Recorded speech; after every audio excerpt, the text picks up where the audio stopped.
자, 이번에는 허생전 두 번째 시간입니다. 자, 이제는 내용이 바뀌었어요. 앞부분까지는 우리가 허생이 매점 매석을 통해서 우리 조선을 비판하는 의도가 많이 나와 있어. 경제 구조가 너무 취약해. 이걸 은근히 지금 까기 위해서 앞에 군도들이 도적들이 나오고 또 매점 매석 얘기가 나왔을 겁니다. 자, 이번엔 좀 다른 얘기가 시작돼요. 이번에는 약간 정치적, 역사적 사건을 먼저 좀 알고 있어야 되는 부분들이 나와. 자, 이 부분은 이제 병자호란 얘기가 나옵니다. 병자호란은 1636년 병자호란은 청나라가 쳐들어왔어. 근데 쳐들어오기 전에는 우리는 명나라를 숭상했을 때야. 그러니까 우리는 명을 숭상하고 청나라는 오랑캐였어. 명나라 입장에서는.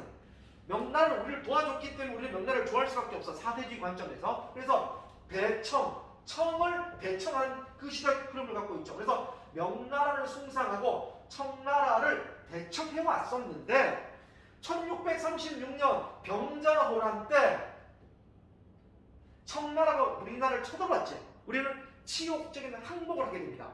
근데 우리는 항복한 이유가 우리가 이런 사상을 갖고 있으니 얘가 눈에 눈꼴 사나는 거지. 너희들 왜 명나라만 좋아해? 우리를 왜 싫어해? 라는 목적으로, 뭔 이유로 우리를 쳐들어왔어. 우리 대판 싸웠어. 우리가 깨졌어. 우리는 깰 수밖에 없는 게 우리 준비가 안 돼 있었거든.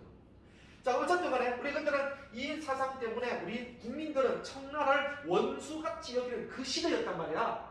그 시대였어. 자, 그 시대 때 이 소설이 나오게 된 거야. 근데 내가 앞에서 말씀드린 것처럼 연안박지원은 오히려 청나라를 배우자는 입장이야. 북학파지. 취약사상이고. 그러니까 이 소설이 얼마나 그 당시에 급진적 사고방식을 가졌던 책이겠냐는 거지. 자, 이제는 그런 장면이 나옵니다. 이제는 양반, 우리나라를 정부를 파는 장면이 시작되게 되는 거예요. 자, 시작하겠습니다. 자, 바야흐로 지금 사대부들은 남한산성의 치욕을 시스루 하고 있어. 남한산성 치욕. 자, 줄 쳐져 있죠? 뭐라 되는지 읽어보자. 병자호란 때 남한산성에 피해있던 인조가 청나라에 항복하고 굴욕적인 조약을 맺은 일이 되는 거야. 그러니까 결국 이 남한산성의 치욕은 바로 시대의 상황을 드러내는 단어가 되겠지. 살짝 옆에다 적어볼까? 시대의 상황을 드러낸 바로 병자호란까지 쓸 필요 없겠구나. 그러니까 시대의 상황을 드러내는 구절이 되겠지. 자, 추우면 얘기하시고요. 그래요? 우리 아까 끄지 않았니? 네. 그래? 나 끈 줄 알았어. 자, 껐어. 자, 보겠습니다. 지금이야말로 지혜로운 선비가 팔뚝을 걷어붙이고 나설 때가 아니오. 그런 재주를 가지고 어째서 괴롭게 파묻혀 지낸단 말이오. 그러니까 이제 적극적으로 인재 등용하자 이 말이야. 예로부터 묻혀 지낸 사람이 어디 한둘이오. 지금도 신기하고 뛰어난 재주를 가지고도 때를 만나지 못하여 산속과 바닷가에 묻혀 세월을 보는 사람이 많지요. 그러니 오늘날 국정을 맡은 자들의 그릇을 알만하지 않소. 자, 국정을 맡은 자들의 그릇을 알만하지 않소는 지금 비판하는 거잖아, 그지? 그지? 아니, 적극적으로 인재를 등용하지 못하고 지 사리 사용만 챙기는 그런 책임자들을 지금 질책하는 장면이죠. 이때 적혀있죠? 쓸 필요 없어. 나는 장사에 재주가 있는 사람으로서 내가 번 돈에 국왕의 머리를 살 수 있는 만큼 되었지요. 저기 보면 번 돈에 국왕의 머리는 큰 부자를 얘기하는 거야. 자, 그러니까 줄 쳐봐. 번 돈이 내가 번 돈이 국왕의 머리 줄 쳐. 국왕의 머리는 바로 큰 재력가라다. 큰 재력. 여기서 큰 재력을 얘기하는 겁니다. 큰 재력을 있는 만큼 되었죠. 그러나 그것을 그냥 바닷속에 던져버리고 온 것은 마땅히 써먹을 데가 없기 때문이요. 마땅히 써먹을 데가 없다는 건 밑에 적혀있지만 조선의 경제 구조의 취약함을 드러내는 것이, 그지? 자, 그리고 그럼 이 A 부분은, 자, 우리 A 부분은 묶여져 있죠. 우리 A 부분 묶은 옆에다가 적습니다. A 부분은 왜 묶여져 있을까요? 자, 두 가지 이유가 있는 거야. 두 가지 이유가 있지. 첫 번째, 인재 등용 비판과 조선 경제 구조 취약 비판. 조선 경제 구조 취업, 비판. 요 두 가지 비판이 들어가 있죠. 그죠? A 묶여지는 부분은 그래서 인재 등용 비판과 조선 경제구조 취업 비판을 하고 있다. 이게야.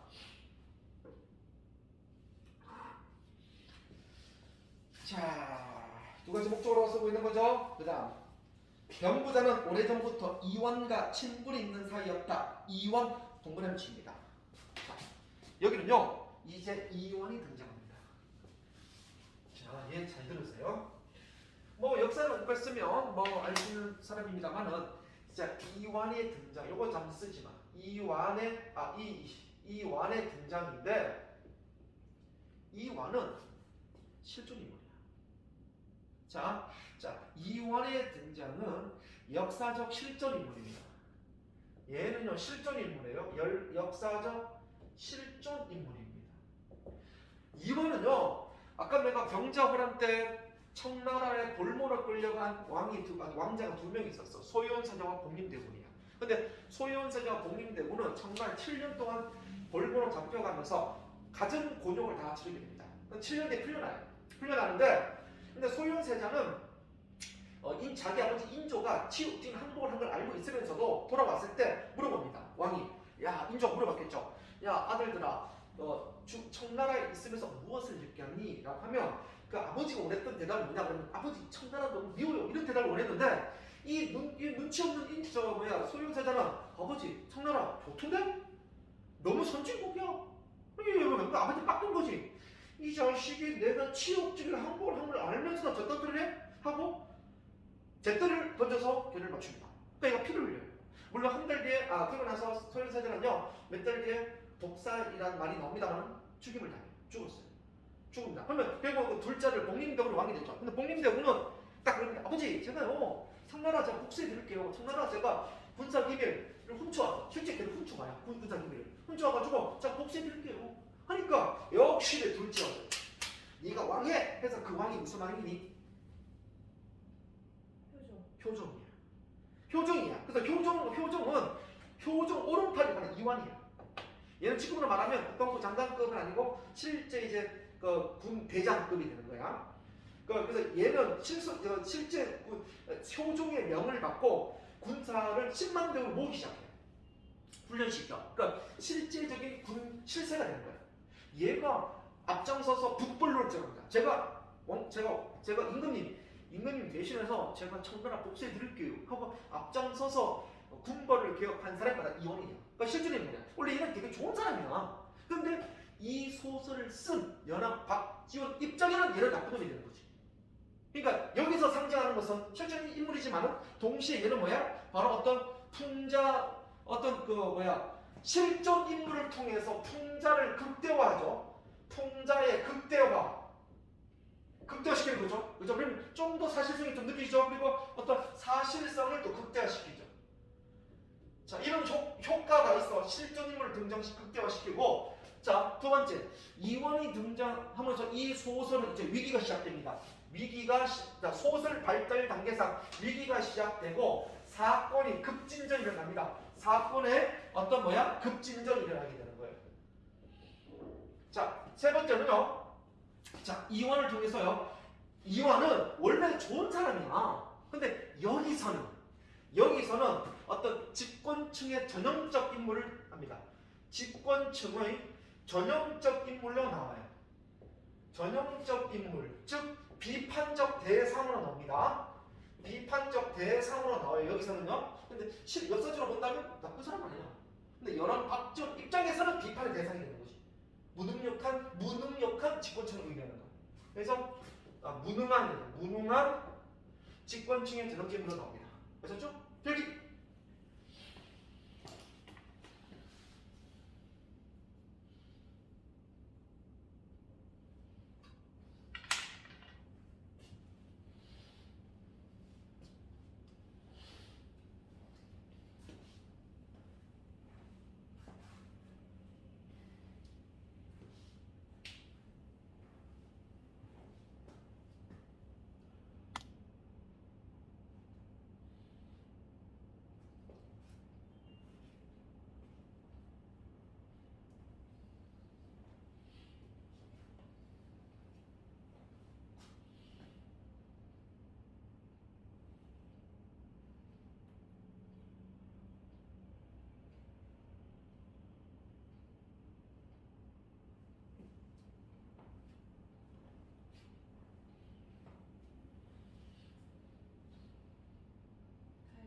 다 있어?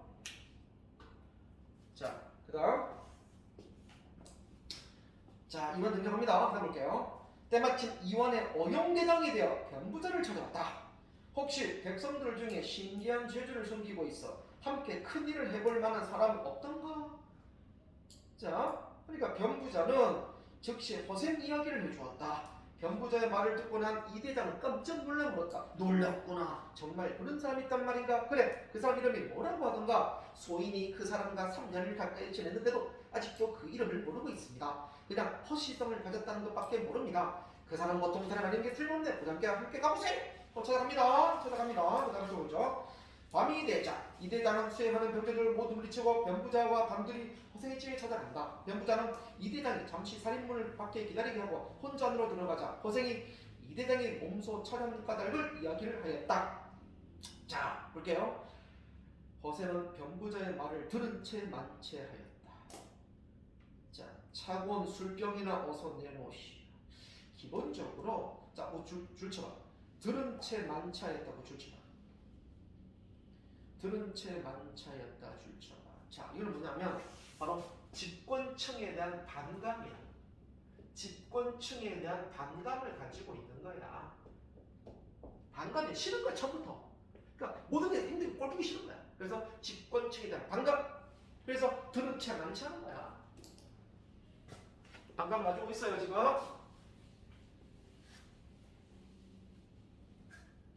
자, 됐습니다. 차고 온 술병이나 어서 내놓으시오. 자, 병부자는 하는 수 없이 술병을 풀어주어서 둘이 잔을 주고받았다. 그러나 자, 줄칩니다. 병부자는 술을 마시면서도 문 밖에 세워둔 이 대장에게 변 밖에 세워둔 이 대장에게 마음이 쓰였다. 줄칩니다. 자, 그러면 허생은 이완 대장을 맞이하지 않고 술만 먹고 있죠. 자, 갑자기 사자성어 있지 않습니까? 뭐죠? 문전박대라고 하죠. 문전박대. 지금 이완은 문전박대하고 있는 겁니다. 문전박대. 자, 왜 이렇게 했지? 왜 문전박대하는 거지?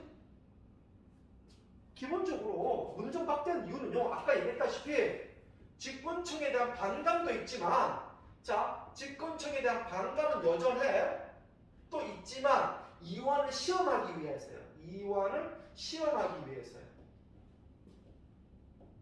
즉, 내 말을 들을 정도로 참을 수 있는 하게 하기를 보시는 거예요. 그래서 두 가지 목적이야. 집권층에 대한 반감과 이완을 시험하기 위해 두 가지 목적이 있습니다. 그래서 문전박대하는 겁니다, 지금.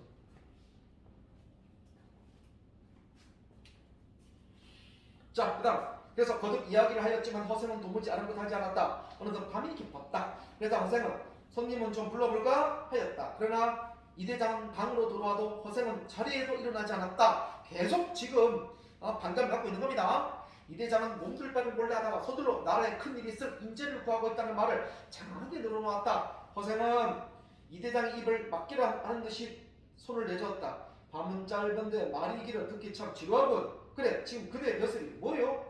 어영대장이옵니다. 그래? 그렇다면 나라에서 믿을만한 신하겠고, 나라에서는 믿을만한 신하겠고, 내가 제갈공명 같은 사람을 추천할 테니, 자, 숨은 인재죠. 자, 제갈공명 알기로는 삼국지에 나오는 사람, 그죠? 제갈공명 같은 사람을 추천할 테니 임금께 아뢰어 삼고초려 하시게 할 수 있겠어? 자, 삼고초려가 뭐니? 훌륭한 인재를 얻기 위해서 위험을 마다하지 않고 3번 가서 고생하여 찾아왔다. 이런 뜻 아니겠니? 그러니까 임금이지만 내가 제갈공명 같은 훌륭한 인재를 추천해 줄 테니까 가서 모셔오게 할 수 있냐? 이 말이잖아. 그러면 당연히 해야 되지 않겠니? 그치? 그래서 인재를 적극적으로 등용해야 되지 않겠어? 자, 근데 보겠습니다. 이 대장은 고개를 숙이고 한참 생각더니 대답하였다. 자, 이제 잘 들어. 그건 어렵겠습니다. 네모칩니다. 자, 그건 어렵겠습니다. 네모칩니다. 내용을 읽어봐서 알겠지만 이거는 3가지 제안을 하는데 첫 번째 제안을 거절합니다. 그러면 자, 첫 번째 제안 거절. 자, 첫 번째 제안을 거절합니다. 첫 번째 제안을 거절함으로써 작가는 무엇을 왜 거절합니까? 체면 때문이죠. 체면 때문에 거절하죠. 그죠? 이거죠. 아이 쪽팔리게 내가 무슨 임금이 어떻게 상고초를 해요? 쪽팔려요. 하고 체면 때문에 거절합니다. 그러면 여기서 이거 뭐냐면 바로 체면을 중시하는 위정자를 비판하는 의도가 있어. 체면을 중시하는 위정자를 비판하는 의도로 작가는 이렇게 설정하겠죠. 자, 그래서 인재 등용에 대해서 좋은 제안을 했음에도 불구하고 이 사람들은 체면을 중시하는 거야. 어떻게 임금이 상고초를 쓰냐 이거지. 세 번 가서 뭐를 구하느냐 이 말이야. 그다음 보겠습니다. 그건 어렵습니다. 임금께서 친히 거동하시는 일이 어찌 쉽겠습니까? 차라리 그 다음 계책을 듣고자 합니다. 나는 원래 두 번째란 건 모르고 허생은 딱 잘라 말한 뒤 다시 입을 열지 않고 술잔을만 기울였다. 그러나 이 대장이 옆에 붙어 앉아 거듭거듭 묻자 마지못한 듯 말문을 열었다. 조선이 옛날 명나라에 입은 은혜가 있다. 자, 명나라에 입은 은혜 좋습니다. 그러면 명나라한테 어떤 우리가 은혜를 받았냐면 임진왜란 1592년 임진왜란 때 우리를 도와줬잖아요. 명나라가. 임진왜란 때 파병하여 도운 일이야. 파병하여 도운 일을 얘기하는 거야. 그때 육군병사 17만 명을 그때 우리를 파병해줬잖아. 그때 도운 일을 얘기하는 거야. 근데 우리가 당연히 은혜를 받고 줘야지. 그리고 명나라는 그때 우리가 10만 명을 최정예 부대를 파병해서 몇 년 뒤에 명나라는 청나라한테 점령을 시켰죠. 이것 때문에 명나라도 손해를 많이 봤어요. 실질적으로. 그래서 명나라 내부에서도요 모든 신하들이 적극 반대했어. 그때 황제한테 황제 이름 까먹었다마는 중국 황제한테 절대 조선을 도와주면 안 됩니다 했는데 그 청나라 황제가 명나라 황제가 꿈을 꿨는데 장비가 꿈속에서 형님이 저를 잊었습니까? 이 꿈을 꾼 거야 실제로. 근데 그 장비 유비 관우가 3명이 보였던 거야 꿈속에. 이게 바로 뭐냐면 조선을 도와주라는 신이 계신 줄 알는 거야.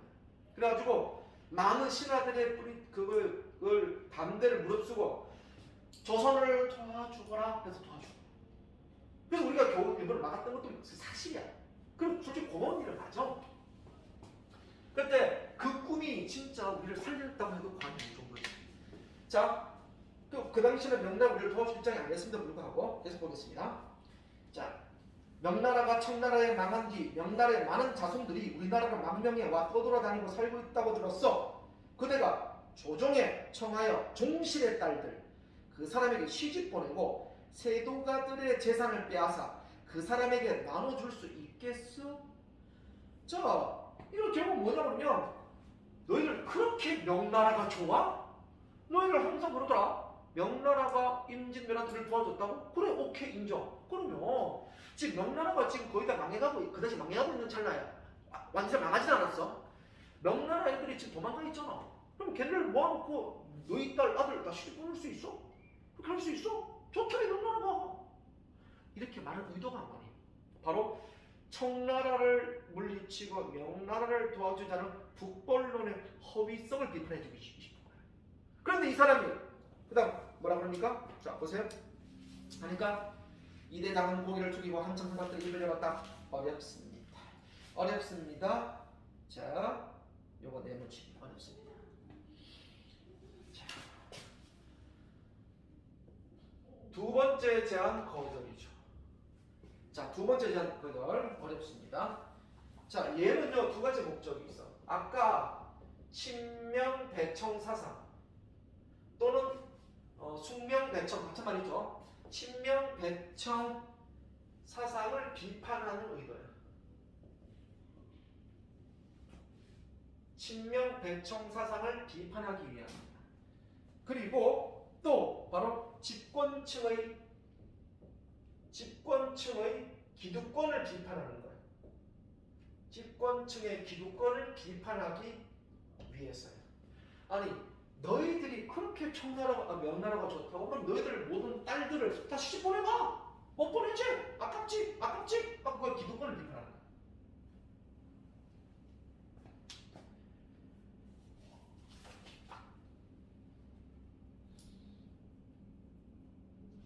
자, 그래서 기득권을 비판하는 겁니다. 자, 어렵겠습니다.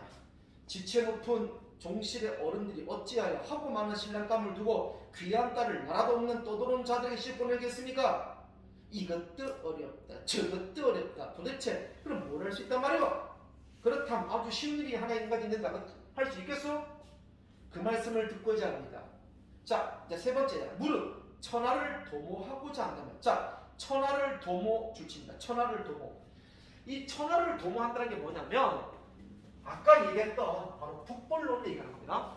자, 천나라를 까자 이거죠. 자, 천하를 도모 줄치고 적습니다. 북벌론이야. 북벌론이 뭔데? 청나라를 벌하자 이거잖아. 그러니까 그 당시에 알죠. 효종을 중심으로 이완대장이 앞장을 서가지고 진짜 한번 복수하자 이게 북벌론 아니야. 이게 천하를 도모야. 자, 천하를 도모하고자 한다면 먼저 호골들과 영웅들과 사귀지 않으면 안 될 것이요. 남의 나라를 치고자 한다면, 자, 남의 나라를 치고자 한다면 첩자를 보내지 않고는 성공할 수 없는 법이요. 줄칩니다. 자, 우리 이거 한자 성어 있잖아. 적을 알고 나를 알면 이긴다. 지피지기 백전. 원래는 백전불태거든.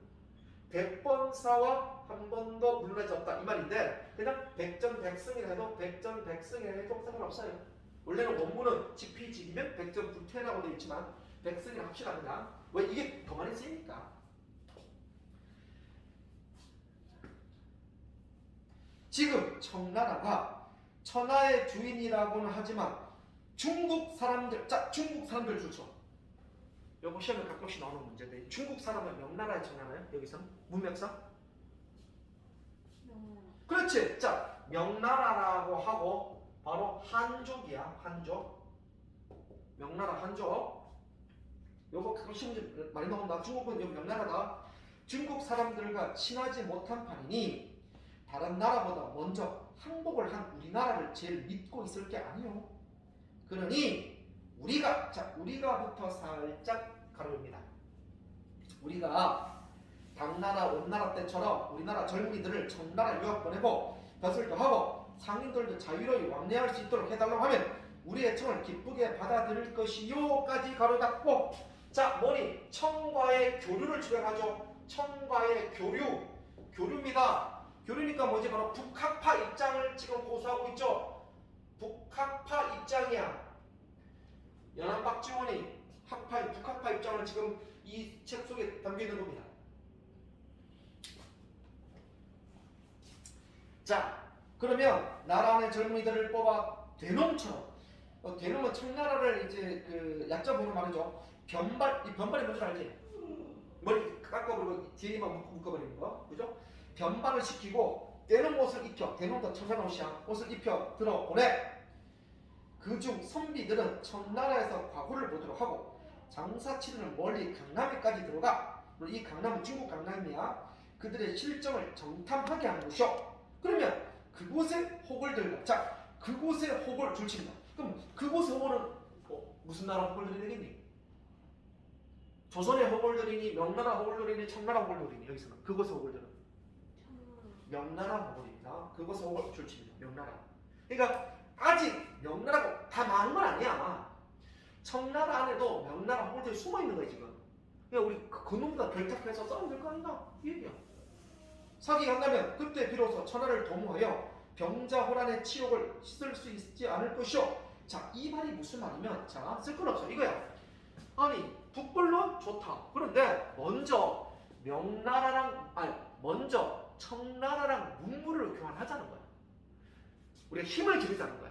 과거 시험도 봐. 우리 그 당시에는 중국의 과거 시험 보러 갔어. 우리 선배들 중에서는 과거 시험 보러 가서 그곳에 우리가 정탐꾼을 보내서 우리의 중국 문물을 받아들이고 또 우리의 과거 젊은 애들 과거 시험 보낸 다음에 그 첩자를 심어가지고 그거 첩자를 심었다가 기회를 봐서 근데 치면 되지 않냐? 이 얘기를 하고 있는 거야. 그럼 늦지 않자. 나도 무조건 청나라 좋다는 뜻은 아니야. 근데 먼저 청나라 문물을 수용한 다음에 힘을 기르고 쳐들어가자 이 얘기를 하고 싶은 거야. 그러면 너희들이 주장하는 북불론도 되지 않냐 하고 지금 얘기해주고 있는 겁니다. 그런데 이거를 올바른 말이잖아. 이 대장은 얼빠진 듯 가만히 듣고 있다가 겨우 입을 열었다. 사대부들이 모두 몸을 삼키고 예법을 지키는 마당에 누가부터 네모치세요. 누가 제 자식의 머리를 깎고 되는 옷을 입히겠습니까? 네모칩니다. 자, 결국 세 번째 제안을 거절합니다. 세 번째 제안을 거절해요. 즉, 누가 청나라 옷을 입고 있냐 이 말이야. 그러면 여기서는요 두 가지인데요. 북벌론의 허구성을 비판하는 거야. 북벌론의 허구성을 비판하는 겁니다. 아니 얘는 그랬잖아. 아니 북벌론 하고 싶어? 그러면 먼저 청나라 문물을 배우고 우리 학생들을 중국 과거 시대 보게 한 다음에 척결 시키면 되지 않느냐. 근데 그렇게 하면 더 좋지 않냐고 하니까 싫다고 그랬잖아. 그러니까 너희들은 진정한 북벌론을 모르고 있다는 거야. 그러니까 너희들은 무조건 그냥 대답해 청나라를 복수하자 이금승하고 있는 바보 같은 놈들이라고. 그래서 너희들 말에 북벌론은 다 잘못된 거야 하고 비판하는 거야. 자, 그래서 북벌론 허구성 비판, 그리고 쉽게 말하면 청과의 교류를 주장하는 거. 먼저 청과의 교류를 주장한 다음에 나중에 가자 이 말이야. 두 번째 바로 뭐냐면 그러기 위해서는 청나라 옷을 입어야 되는 거 아니야? 잠시 우리 이런 경우지. 일본을 까기 위해서 일본 복장하고 일본 옷을 입자 이 얘기를 한 것뿐이잖아. 근데 누군가가 나는 일본이 싫어 절대 안 입을 거야 이러고 있는 거야. 그러니까 아직도 허례허식을 삼고 있는 거지. 그래서 허례허식을 비판하고 있는 거야. 허례허식을 비판하고 있는 거야. 집권층의 허례허식을 비판하고 있는 거야.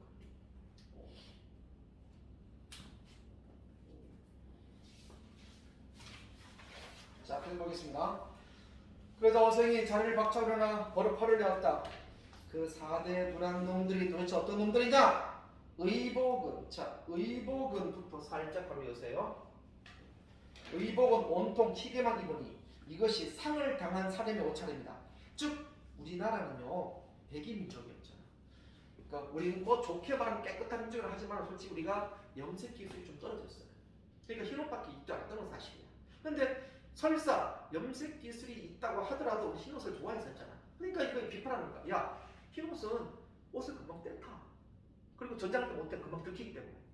흰옷은 상담할 때 입는 옷이잖아. 하고 우리의 그걸 비판하고 있는 거야. 복장을. 자, 상을 당한 사람의 옷차림이다. 머리를 한 대 묶고 송곳처럼 상투를 트니 이것은 남쪽 오랑캐들 풍습 아니냐? 그러면서 무슨 예법이네 어쩌냐면서 주둥이를 놀린단 말이냐까지 가르쳤고. 자, 이거 뭐였겠니? 바로 얘는 두 가지야.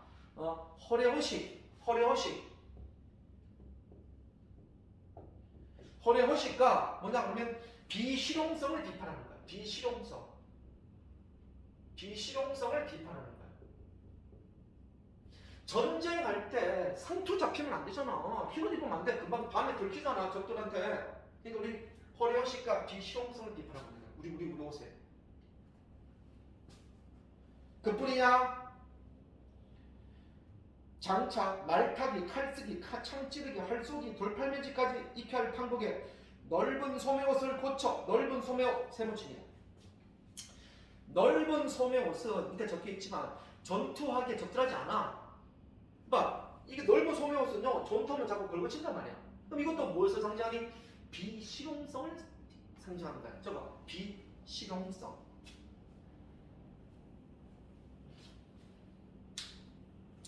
고쳐 입을 생각 않고 예뻐만 찬단 말이냐? 내가 벌써 3가지씩이나 그 방도를 일러주었는데 한 가지도 행하지 못한다니. 그러면서도 네가 신임받는 신을 할 수 있겠느냐? 너 같은 자는 당장 목을 베어 마땅하리라. 거사는 좌우를 돌아보며 칼을 쳐다 찔러 죽일 태세였다. 자, 그 다음 줄칩니다. 이 대장은 엉겹결에 놀라 일어나서 뒷문을 차고 나가 뒤도 안 돌아보고 달아난다. 줄칩니다. 자, 줄쳤니? 아니 이것도 어려운 대장인데 문과애가 칼 들었다고 해서 도망간단 말이야? 비급하죠. 즉 얘는 요 두 가지 4대 부들, 그 당시에 4대 부들의 무능함과 비급함을 의미하는 무능함과 비급함을 상징하는 거야. 비급함. 자, 다음에 두 번째. 이게 뭐래? 인물을 또 웃기게 꾸몄죠. 인물의 희화화. 웃기게 표현하고 있다는 거야. 희화화. 그래서 풍자를 극화시키고 있는 거지.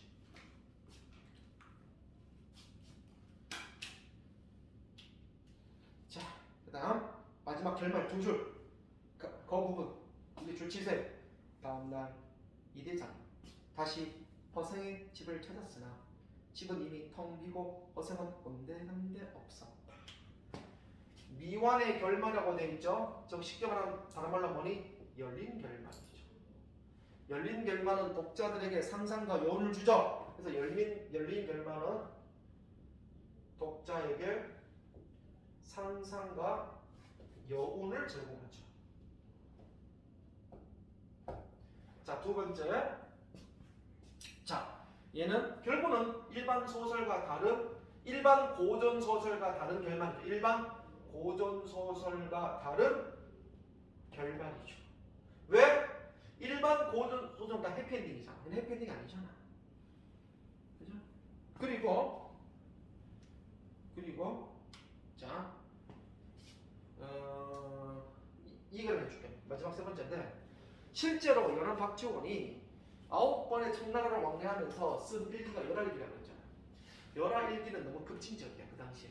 그래가지고 이걸 금서로 내려졌다고 그랬잖아 효종이.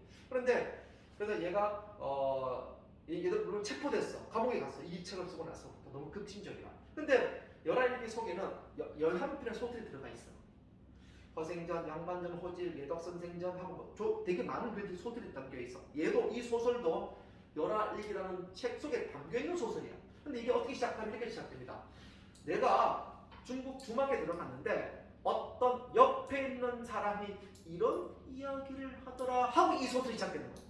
그러면 결국 지가 창작해놓고 일기 속에는 남한테 들은 것처럼 설명해놓은 거야. 원래 이 작품이 원래 그래. 그리고 또 이게 결말을 못 맺었지. 이게 왜 그랬을까? 바로 이 내용이 너무 급진적이잖아. 그 당시 너무 급진적. 그래서 얘도 좀 두려운 거야. 그래서 내 얘기가 아니고 남에게 들은 얘기야 하고 살짝 거짓말도 하고 또 결론을 일부러 안 맺은 거야. 너무 급진적이라. 그래서 내가 그러면 바로 내용이 급진적이라 책임 회피야. 내용이 너무 급진적이라 작가가 책임 회피를 하기 위해서 열린 결말로 맺은 겁니다. 요거는요 솔직히 중학교 수제에서 나오지 않을 거예요. 얘는 그 고등학교 수준이에요. 이 정도는. 혹시 우리 좀 써놔? 됐습니까? 자, 요 정도의 내용이에요. 제가 시간을 자 우리 밑에 제재 정리 볼까? 제재 정리. 자, 갈래 볼게요. 갈래. 한문 소설도 뭐냐면 이거 한글 소설 아니다. 한문 소설이 중요한 게 아니라 한글 소설이 아니라는 게 중요한 거야. 자, 다음에 주제 줄치입니다. 사대부 계층의 무능과 허위 의식 비판. 특징 줄치입니다. 실학 사상과 북한론을 바탕으로 당대 사회 문화 배경과 현실 비판 의식이 드러나고 미완의 결말 구조로 일반적 고전 소설의 결말과 차이가 있다. 이렇게. 아까 물론 했던 거지만 줄 좀 쳐봅시다. 자, 이렇게 해서 그 길고도 긴 허생전을 모두 끝내도록 하겠습니다. 수고 많았습니다.